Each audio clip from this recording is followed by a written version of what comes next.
الحمدللہ وحدہ والصلاۃ والسلام علی من لا نبی بعدہ۔ یہ ویڈیو ہماری سیریز اہدنا الصراط المستقیم کی دعا اور ہم مسلمان کی 7ویں قسط ہے۔ پچھلی اقساط میں ہم نے بنی اسرائیل کا اللہ سے عہد کی تفصیلات کا مطالعہ کیا تھا اور اس عہد کے ٹرمز اینڈ کنڈیشنز کو جانا تھا۔ آج ہم یہ جاننے کی کوشش کریں گے کہ عہد سے پیشتر ہی اللہ نے وہ کون سے انعامات بنی اسرائیل کو عطا کیے تھے کہ بنی اسرائیل کو ذرہ برابر بھی اللہ کے معاملے میں شک نہ ہو۔ حضرت موسیٰ علیہ السلام کی رسالت کا مرکز فرعون اور مصری قوم تھی، اور حضرت موسیٰ کا فرعون سے واحد مطالبہ بھی یہی تھا کہ بنی اسرائیل کی غلامی ختم کر کے ان کو مصر سے نکلنے کی اجازت دی جائے۔ کئی برس کی تبلیغ اور انذار اور اتمام حجت کے بعد اللہ نے بنی اسرائیل کو مصر سے فرار ہونے کا حکم دیا، اور ایک ہی رات میں پوری کی پوری قوم حضرت موسیٰ علیہ السلام کی سربراہی میں مصر سے نکل گئی، اور وہ مشہور واقعہ رونما ہوا کہ پیچھا کرنے والی فرعون کی فوج سمندر میں ڈوب گئی، جبکہ پوری بنی اسرائیل کی قوم اسی سمندر کے درمیان سے اطمینان سے گزر گئی۔ سمندر کے درمیان کا راستہ بننا بھی اللہ کی ان بے شمار نعمتوں میں سے ایک تھا کہ بنی اسرائیل قوم سمندر کے کنارے کھڑی ہے اور صاف دیکھ سکتی ہے کہ فرعون اپنی فوج کے ساتھ تیزی سے ان کی طرف بڑھ رہا ہے۔ بنی اسرائیل کے پاس بھاگنے کا کوئی راستہ نہیں کہ ایک طرف سمندر اور دوسری طرف فرعون۔ اسی موقع پر اللہ اپنی بے مثال قدرت کا نمونہ پیش کرتا ہے، اور حضرت موسیٰ علیہ السلام کو حکم ہوتا ہے کہ اپنا عصا سمندر پر ماریں۔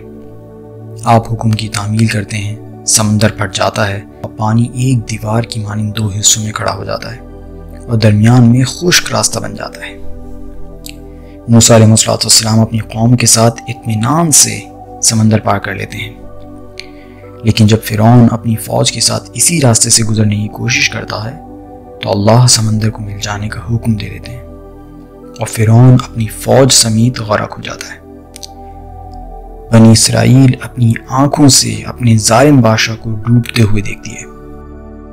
اس واقعے سے اللہ نے نہ صرف بنی اسرائیل کو اطمینان دلایا کہ وہ ان کے ساتھ ہر لمحہ موجود ہوگا اور ہے، بلکہ حضرت موسیٰ علیہ السلام کی عظمت بھی بنی اسرائیل پر بٹھانا تھی کہ حضرت موسیٰ علیہ السلام ہی وہ واحد شخص ہیں جو بنی اسرائیل کے لیڈر ہیں، اور بنی اسرائیل کو ان کی اطاعت کرنی ہوگی۔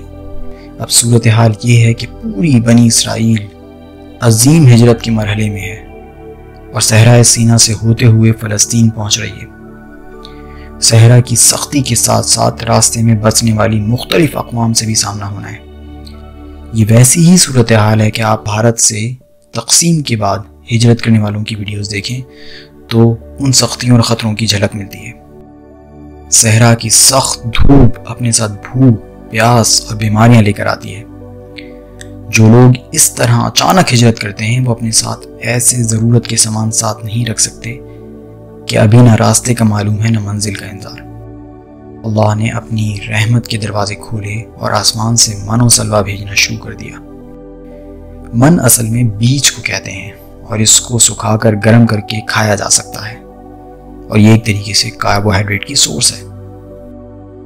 سلوہ بٹیر کی مانند ایک پرندہ ہے جو اصل میں پروٹین کی سورس ہے۔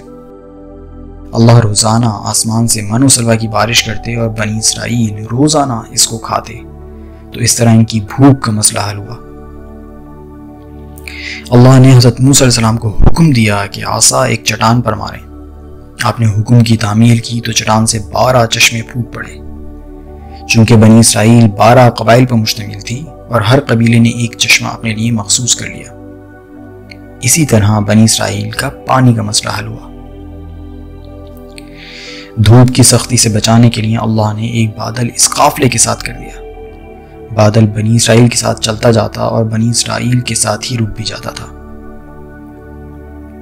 اس طرح اللہ نے بنی اسرائیل کی فوری ضرورتوں کو پورا اور تکالیف کو ختم کر دیا۔ غور کرنے کی بات یہ ہے کہ یہ تمام انعامات اور اکرامات اللہ نے اس عہد سے پہلے ہی عطا کر دیے تھے جس کا تذکرہ پچھلی اقساط میں ہوا۔ آنے والی اقساط میں ہم دیکھیں گے کہ بنی اسرائیل نے کس طرح اللہ سے بدعہدی کی اور پھر اسی عہد کے مطابق اللہ نے کس طرح بنی اسرائیل کو سزائیں دیں۔ اس ویڈیو کو لائک کریں، شیئر کریں اور اپنی رائے سے کامنٹس میں ضرور آگاہ کریں۔ اقول قولی ھذا استغفر اللہ لی ولکم ولسائر المسلمین۔ السلام علیکم ورحمۃ اللہ۔